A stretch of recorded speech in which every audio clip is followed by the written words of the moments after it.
morning, Nat.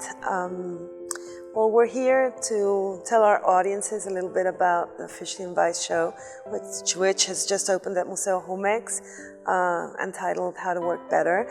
And it's a show that you organized at the Guggenheim Museum and now organized here as well. Well, Peter Fischli and David Weiss are Swiss. They're a Swiss duo of artists, and they worked collaboratively for 33 years, starting in 1979 when they met through the punk and sort of young artist community of Zurich, where they're both from.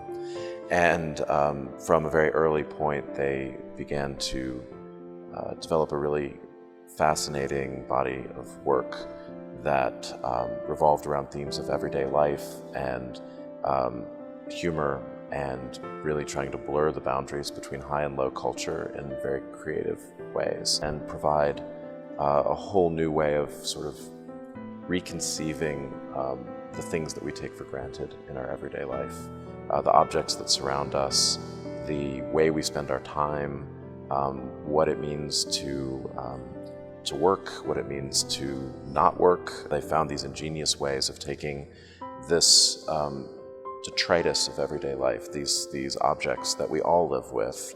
They lie around artist studios, they're in people's garages, they're in people's closets, and sort of putting them to work in a way that makes us realize that they're not valueless, that there is this other sort of sense of value or other sense of playful meaning that they can carry. Asking questions that make us rethink really basic premises about our lives, and not giving answers, but leaving things open-ended in a way that can become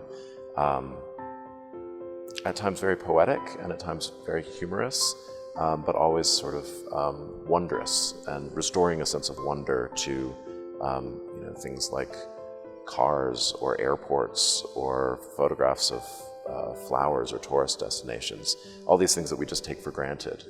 Perhaps you can talk to our audiences about the challenges that you faced bringing the show from the Guggenheim spaces and then bringing it here and adapting it. In doing that at both the Guggenheim and here, the buildings asked for different things. They're both very distinctive buildings and very amazing architecture to work in, but very different.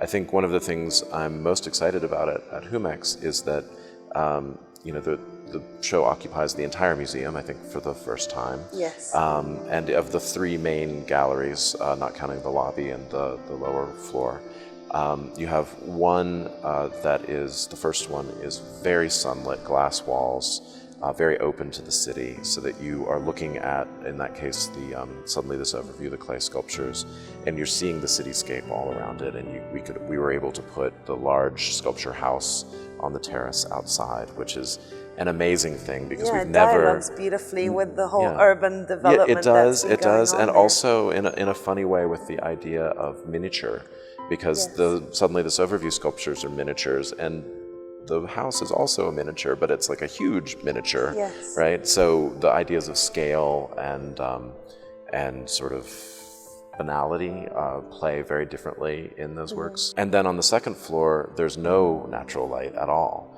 And that was really exciting because there's a real element of Fischli Weiss's work, which is following that sort of surreal tendency that I mentioned, sort of dreamlike and a little metaphysical and interior, and we were really able to dig into that more here than we were at the Guggenheim by having a little more dramatic lighting and including these like darker spaces. And then we have the floor that we're in here, which has these incredible high ceilings and skylights and beautiful long straight white walls that we could really play with to do things like install these incredible salon style display of airports and flowers photographs.